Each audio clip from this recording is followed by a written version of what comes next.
आज बात करेंगे 12th हाउस का लॉर्ड सभी 12 भावों में आपको कैसा रिजल्ट देगा उसके बारे में। 12th हाउस का लॉर्ड अगर लगन में बैठ जाए, चौथे घर में बैठ जाए, सातवें घर में बैठ जाए, 11वें घर में बैठ जाए तो आपको कैसे रिजल्ट मिलेंगे उसके बारे में बात करेंगे। उससे पहले जान लेते हैं 12th हाउस का मालिक क्या के बारे में जान लेते हैं। 12th हाउस का लॉर्ड विदेश भाव होता है। विदेश का जो जाने का घर होता है वो विदेश भाव 12th हाउस से देखा जाता है।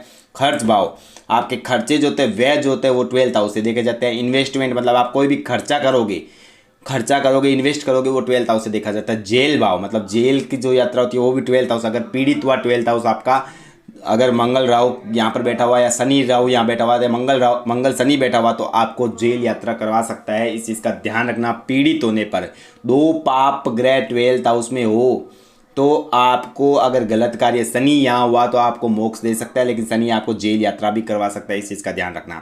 हॉस्पिटल का भाव ये होता है, अगर आप छठे घर में मान लो कोई भी पाप पीड़ित ग्रह बैठ जाए, मंगल सूर्य बैठ जाए या आपका मंगल शनि बैठ जाए, राहु मंगल बैठ जाए, शनि राहु बैठ जाए तो आपको हॉस्पिटलाइज करवा सकता है। किडनी का प्रॉब्लम हुआ, हार्ट अटैक हुआ, ये सब मंगल और सूर्य यहाँ बैठा तो आपको हार्ट अटैक का प्रॉब्लम दे सकता है। इस चीज़ का ध्यान रखना। और लॉसेस का भाव, खर्च, आपके लॉस जो होते हैं, जो भी आपके सट्टा जुआ सट्टा प्रॉब्लम होती है, शेयर मार्केट में प्रॉब्लम होती है, वो सब भी यहाँ से देखा जाता है। जो हार होती है, लॉसेस होती है, वो भी यहाँ से देखा जाता है। मोक्ष भाव भी इसको कहते हैं। ये उत्तर दिशा का मालिक होता है, उत्तर दिशा होती है यहाँ पर। और 12th हाउस का कभी रत्न नहीं पहनना चाहिए। 12th हाउस के लॉर्ड का कभी भी रत्न ना पहने। लेकिन अगर दो घरों के, जिसे मान लो यहाँ पे मिथुन राशि आती है, कर्क राशि, सिंह राशि और कन्या राशि, तो बुध आपका बन गया 12th हाउस का मालिक और यहाँ पे भाग्य भाव का मालिक। भाग्येश होकर केंद्र में विराजे तो आपको इसका रत्न जरूर धारण करना चाहिए, लेकिन 12th हाउस का साथ में दान भी करना है। दान भी करना है तो 12th हाउस आपका अच्छा रहेगा और आपको भाग्य का फल मिलेगा। पहले जो राशि आती है उसका फल मिलता है, बाद में उसका फल मिलता है। इस चीज़ का ध्यान रखना। तो आप इसका ये ध्यान रखें कि ये जो दान भी साथ में करना है। अब बताने जा रहा हूँ 12th हाउस का मालिक आपके सभी घरों में बैठे तो आपको कैसा रिजल्ट मिलेगा।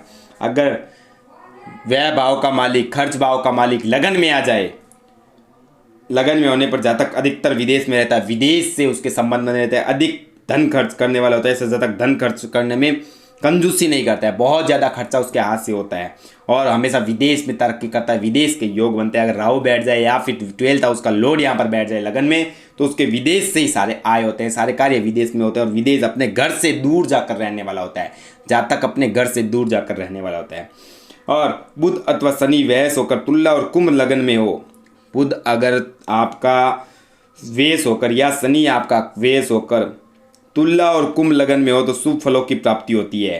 अन्यथा वेश के लगन में स्थित होने पर अशुभ फलों की ही प्राप्ति होती है। ऐसा जातक अपनी काम वासना के शांत रखने के लिए विभिन्न प्रकार के प्रयत्न करता है। ऐसे जातक की इच्छाएं अनंत होती है, जातक उन्हें पूर्ण नहीं कर पाता और परेशान व दुखी रहता है। ऐसा जातक लड़ने झगड़ने में आगे रहता है किंतु उसकी वाणी मधुर होती है। जातक की दोस्ती और व्यवहार निम्न तथा नीच लोगों से होती है। अर्थात द्वादश, अब बताने जा रहा हूँ, अगर द्वादश भाव का मालिक अगर सेकंड हाउस में आ जाए तो आपको कैसा रिजल्ट मिलेगा।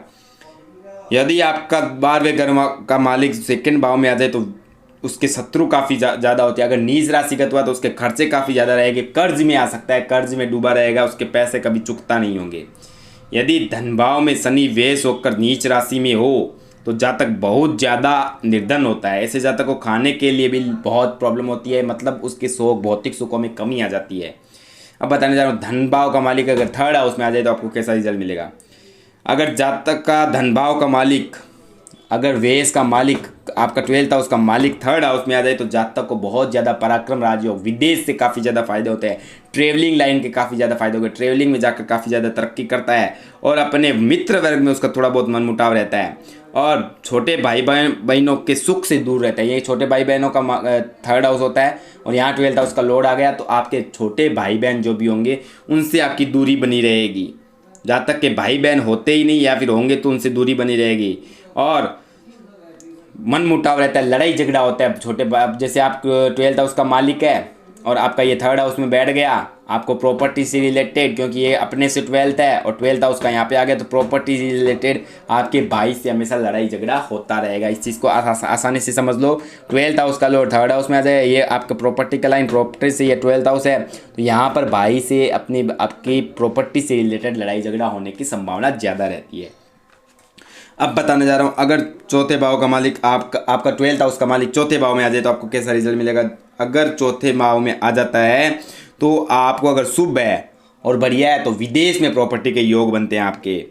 और आपके शुभ राशि का तो जातक को अच्छे और बहुत ज़्यादा सुख मिलता है, सुख संपत्ति मिलती है। ऐसे जातक पुत्रों से लाभ सम्मान प्राप्त करने वाला जातक की मृत्यु के समय कोई कष्ट नहीं रहता है। यदि अगर 12th हाउस का मालिक चौथे भाव में पाप प्रभाव में हुआ, शत्रु राशि में हुआ, तो जातक अनेक कष्ट उठाता है। जातक के पुत्र नहीं होता है, उसकी चिंताएं उसे परेशान करती है। यदि पुत्र होता भी तो कुपुत्र होता है, जातक उससे काफ़ी ज़्यादा परेशान रहता है। पुत्र के द्वारा जातक का अपमान किया जाता है। जैसे मान लो आपका पुत्र हुआ, 12th हाउस का लॉर्ड आपका चौथे घर में अशुभ या शत्रु राशि में हुआ, आपका पुत्र जन्म हुआ, पंचम भाव आपका पुत्र होता है। पुत्र ने शेयर मार्केट सट्टा मार्केट में आपने इन्वेस्ट किया और यह आपका मोक्ष भाव है, सट्टा मार्केट में इन्वेस्ट किया और उसमें हार गया, लॉस हो गया, उसने सुसाइड कर लिया, तो आपका अपमान निश्चित हो जाता है। इसी से वो देखा जाता है, ये जो चीज़ देखा जाता है वो यहाँ से देखी जाती है।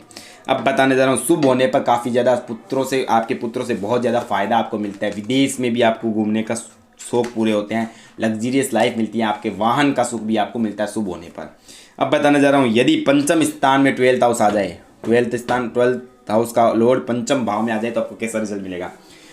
यदि 12th हाउस का लॉर्ड पंचम स्थान में आ जाए तो जातक को पुत्र का बहुत अभाव रहता है, क्योंकि ये अपने से 1 2 3 4 5 6 छठा हो गया, तो पुत्र का काफ़ी अभाव रहता है। पुत्र नहीं होते हैं उसके, पुत्र होते भी है तो उसका साथ नहीं मिलता है। जीवन साथी के बाद संतान उत्पत्ति योग्य नहीं होता, क्योंकि पुत्र होकर भी कभी कभी मिसकैरेज होना, ये पुत्र का अभाव है। 12th हाउस का लॉर्ड हॉस्पिटल लेके गए, वहाँ आपको ये पता चला मिसकैरेज का चांसेस बन गए, तो वो आपके चांसेस यहाँ से देखे जाते हैं।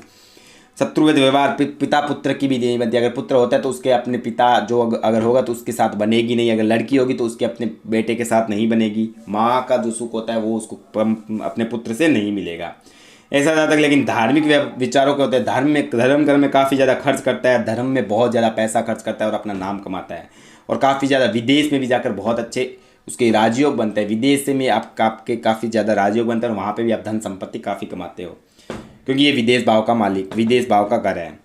अब बताने जा रहा हूँ, अगर 12th हाउस का लॉर्ड आपके 6th हाउस में आ जाए तो आपको कैसा मिलेगा रिजल्ट। यदि 12th हाउस का लॉर्ड छठे भाव में आ जाए, नीच का हो, पाप प्रभाव में हो, तो ज़रूरत पर धन व्यय नहीं करना चाहता। वो जातक अपना पैसा अगर ज़रूरत होगा तो भी खर्च नहीं करेगा, क्योंकि 12th हाउस का लॉर्ड खर्चा का है और यहाँ पर आकर दब गया है। शत्रुओं के बीच में दब जाना, रोग में भी दब जाना, लेकिन रोगी रहेगा फिर भी खर्चा करने की कोशिश नहीं करेगा। ये मैं बहुत ज़्यादा परेशान हूँ फिर भी नहीं खर्चा करेगा, तो इससे उसको बहुत ज़्यादा परेशानी आ जाती है आने वाले टाइमिंग में। फिर कंजूसी कहा जा सके, बहुत ज़्यादा कंजूस होता है, लड़ाई झगड़ा में करने में भी खुश रहता है, मतलब लड़ाई झगड़ा कर लेगा लेकिन कोर्ट केस जाने के लिए उसके पास पैसे वो खर्च नहीं करेगा। अब बताने जा रहा हूँ, यदि 12th हाउस का लॉर्ड आपका 7th हाउस में आ जाए, यदि 12th हाउस का लॉर्ड आपका 7th हाउस में आ जाए, पाप प्रभाव में हो, तो आपको धन व्यय नहीं करना चाहिए। ज़रूरत पर ही धन खर्च करना चाहिए, नहीं तो आपको बहुत ज़्यादा कर्जा आ सकता है आपके ऊपर। जैसे आपके शादी हो या फिर आपके शादी के बाद आप विदेश घूमना चाहते हो, आपने कर्ज लिया तो वो आप चुकता नहीं कर पाओगे, इसलिए शादी के बाद आपको 12th हाउस का लॉर्ड को एक्टिवेट नहीं करना है। अगर वो करोगे तो आप कर्ज में आ जाओगे। और जातक के संबंध मित्रतापूर्ण नहीं रहते हैं, मित्र वर्ग से उसको धोखा मिलता है, मित्रों से भी सावधान रहना चाहिए, मित्र वर्ग से भी धोखा मिलता है। सप्तम भाव में शुभ होकर विराजे, उच्च राशि में बैठा हो तो जातक खूब शुभ फल जीवन में हासिल करता है। उसका शादी के बाद विदेश भ्रमण काफ़ी ज़्यादा होते हैं। मैंने बोला अगर आपके नीच का हुआ, शत्रु राशि का हुआ तो आप भ्रमण तो करोगे लेकिन कर्ज लेके न करना, क्योंकि वो चुकता नहीं कर पाओगे। और अगर मान लो उच्च का हुआ, बढ़िया राशि का हुआ, तो आपके पास ऑलरेडी इतना पैसा होगा कि आप विदेश भ्रमण शादी के बाद बहुत अच्छे से करोगे, आपके योग काफ़ी अच्छे बनेंगे और विदेश में भी सेटलमेंट के योग भी यहाँ से देखे जाते हैं। अब बताने जा रहा हूँ, यदि 12th हाउस का लॉर्ड आपका 8th हाउस में आ जाए, 12th हाउस का लॉर्ड अगर 8th हाउस में आ जाए, आपका शुभ प्रभाव में हो, तो विपरीत राजयोग बनने पर आपको काफ़ी ज़्यादा फायदा होगा। विपरीत राजयोग की स्थिति में आपको यहाँ पर सबसे ज़्यादा फायदा होगा। अगर 12th हाउस का लॉर्ड नवम भाव में आ जाए, 12th हाउस का लॉर्ड अगर नवम भाव में आ जाए तो आपको इस शुभ फलों में ज़्यादा वृद्धि होगी, क्योंकि नवम भाव का विदेश जाने का मार्ग है, तो आपको भाग्य का सहारा मिलेगा, भाग्य का साथ मिलेगा, सपोर्ट मिलेगा, तरक्की मिलेगी। यहाँ से आपका 12th हाउस लॉर्ड अच्छा रिजल्ट देगा। अगर 12th हाउस लॉर्ड आपका 10th भाव में आ जाए तो आपको विदेश में जाके अपना करियर सेट करना चाहिए, विदेश में जाके कर्म करना चाहिए, विदेश से आपको काफ़ी ज़्यादा लाभ होगा। लाभ भाव में आ जाए तो आपको विदेश में ही आपका अपना लाभ होगा। विदेश से ही आपको रास्ते खुलेंगे, हॉस्पिटल के कार्य कर सकते हो, मेडिकल के कार्य कर सकते हो, आप उससे लाभ लाभ कमाओगे। और हो सके तो आयुर्वेदिक दवाइयों से, होम्योपैथिक दवाइयों से, उससे आपको लाभ मिलेगा। मतलब ओवरऑल मेडिकली से काफ़ी ज़्यादा फायदा होगा।